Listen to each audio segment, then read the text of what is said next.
Primeira vez a gente sabe do encontro dele com o rei de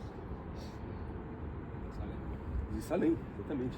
Malquisedeque.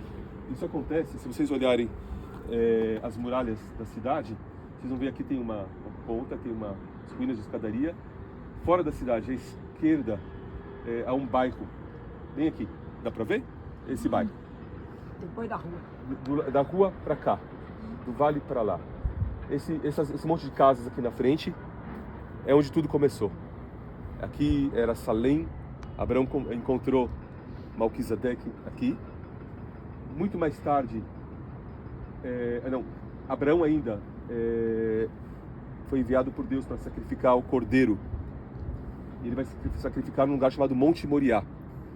O alto do Monte Moriá é exatamente embaixo da cúpula dourada. É ali que ele leva o filho Isaque, e o anjo indica o cordeiro que estava escondido atrás de uma rocha que está hoje protegido pela cúpula. O sacrifício desse cordeiro é o pacto da aliança entre Deus, Abraão e todos os seus descendentes, que somos nós. Então nós estamos aqui também para olhar o lugar do primeiro pacto de Deus conosco, através de Abraão. Isso acontece bem aqui na nossa frente. Muito tempo depois, o rei Davi, que tinha a sua capital, ele começou a se tornar um grande rei, a sua capital bem mais ao sul, na cidade de Hebron, onde estão enterrados até hoje os patriarcas. E por uma questão estratégica, ele decide trazer essa capital mais para o centro das tribos.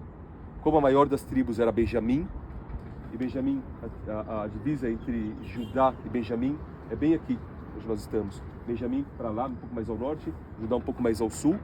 Então ele decide estabelecer a sua capital em um lugar que os cananeus chamavam por Jebus.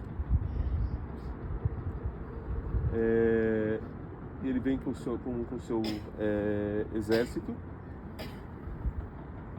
E os jebuseus falavam: os cegos e os mancos impedirão a entrada de Davi e seus homens. E foi aí que Joab, o comandante... Joab, não é isso? Joab, em hebraico é Yoav. Eles misturam um pouco de hebraico com português. Em hebraico é Yoav, em português Joab. Ele vai entrar com seus homens principais pelo canal de água que levava as pessoas, em épocas de conflito. Havia um canal que trazia água para dentro da cidade, para as pessoas não se exporem para fora da cidade. Então ele vai entrar por dentro do canal de água, vai surpreender os jebuseus e vai conquistar a cidade de Jerusalém sem derramar uma gota de sangue. A cidade de Jebus, desculpa, não era Jerusalém. E aí Davi vai construir o seu palácio ali naquela região e vai deixar de ser chamado Jebus e vai passar a se chamar Jerusalém. No começo, então, naquela região. Nós vamos visitar amanhã de manhã a cidade de Davi, como nós chamamos, que é aquela primeira região conquistada por Davi. E mais tarde, o rei Davi vai vir negociar com o tal de Araúna,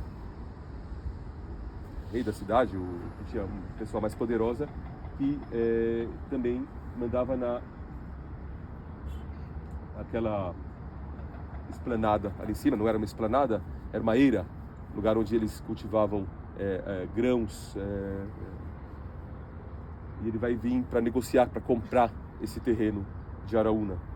E Araúna fala para ele: mas por que o senhor vai comprar se você conquistou? É seu? Ele fala: não, mas ele faz questão de ter um compromisso escrito, uma escritura.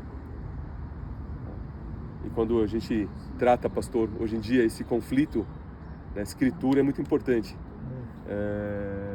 Estamos falando de 3.000 anos atrás. Davi compra essa região para poder ali edificar a casa de Deus.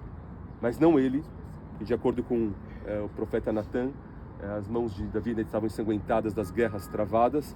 Então é o filho dele, o rei Salomão, que vai construir exatamente naquele lugar a casa de Deus, o templo de Deus, mandar trazer o cedro do Líbano e outras riquezas e constrói um palácio, um templo maravilhoso ali em cima. Esse templo vai juntar as 12 tribos. Pela primeira vez, as 12 tribos, que eram 12 povoados espalhados, vão pela primeira vez, se juntar, se transformar em um só povo ao redor do reino de Salomão e do templo de Deus. Isso foi de extrema importância. Esse templo, então, vai já começar a juntar peregrinos de todos os lugares, a rainha de Sabá, todas essas histórias, tudo isso acontece aqui. Mais tarde esse templo vai ser destruído pelos babilônios, no ano de 586. Nabucodonosor, o rei da Babilônia, vai fazer um cerco a Jerusalém, vai destruir a cidade, destruir o templo e levar a elite dos judeus como cativos para Babilônia. Até que o rei Ciro conquista a Babilônia, 50, 60 anos depois, e libera os cativos para voltar cada um para sua terra, e ajuda então Esdra e Neemias a voltar e construir de novo as muralhas.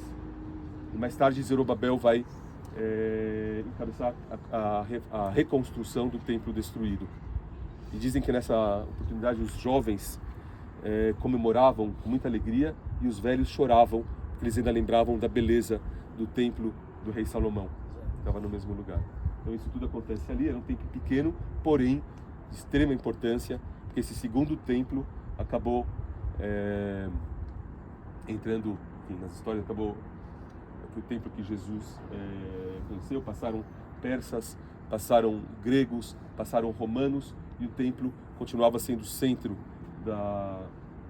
do povo, até que na época dos romanos surge um grande construtor e uma pessoa desalmada chamada Herodes, o grande Herodes. Vocês conhecem ele por ser, né, o executor de crianças, mas ele também era conhecido por ser um grande construtor, um arquiteto. Ele era, apesar de ser judeu, ele foi educado em Roma, trouxe toda a influência romana para cá, inclusive da arquitetura. Ele faz construções magníficas para essa terra: Massada, Eurodion, Cesareia Marítima, um porto lindo, gigantesco, mas a principal das obras que ele faz é a reforma no templo de Deus. Vou tentar explicar para vocês como é que foi feita essa reforma, para vocês entenderem depois outras coisas. Então, o templo de Salomão, o templo de Zorobabel, foi construído em cima do topo de uma montanha. Se vocês olharem aqui no vale, a Monte Moriá começa aqui, e vai subindo, subindo, subindo, até chegar no topo, que é hoje a Cúpula Dourada. O que vocês estão vendo hoje é algo artificial. Alguém mudou o relevo, o Herodes. O que ele fez? Como no alto da montanha você fica com uma área limitada para construir um templo, né, no topo da montanha, então Herodes decidiu fazer crescer essa área. Para fazer crescer ele tem que arrancar o topo da montanha, cortar o topo da montanha. Com essas pedras que ele tirou, ele preencheu embaixo e fez um grande aterro com arcadas e pedras e enfim, uma terraplanagem, exatamente. Para fazer essa terraplanagem, ele teve que construir uma caixa de muro de arrimo, de muro de contenção, com 6 metros de espessura e nessa ponta 60 metros de altura. Esse muro de contenção serve para conter todas essas pedras, tudo aqui, toda essa terraplanagem que ele fez ali em cima. O que vocês estão vendo aqui na frente de vocês é a parte oriental desse muro de contenção. Do lado de lá tem a parte ocidental do muro de contenção. Então esse muro de contenção contém essa terraplanagem e ele consegue fazer um templo gigantesco, do tamanho de 3 estádios de futebol. Vai dessa ponta até o final das árvores, ali para dentro, em paralelo 200 e poucos metros para lá. Então essa foi a grande obra de Herodes. Os romanos logo entenderam que esse é o maior templo do Império Romano. Começaram a visitar os romanos, não tanto os judeus quanto não judeus, pela beleza da construção de Herodes. Ele foi muito frequentado. Se falava naquela época, quem não conhece o templo dos judeus em Jerusalém não sabe que é uma beleza diante dos seus olhos. A única questão é que esse templo gigante e maravilhoso não tinha dentro dele uma só imagem. Isso tornava-o ainda mais impressionante. Esse foi o templo que Jesus conheceu. E aqui vocês têm que entender um pouco do contraste de realidades. A gente esteve na Galileia ontem. Eu não comentei com vocês, mas os arqueólogos que escavaram aquela região em Nazaré encontraram pouquíssimos artefatos de outros lugares, artefatos muito simples, muito humildes, muita coisa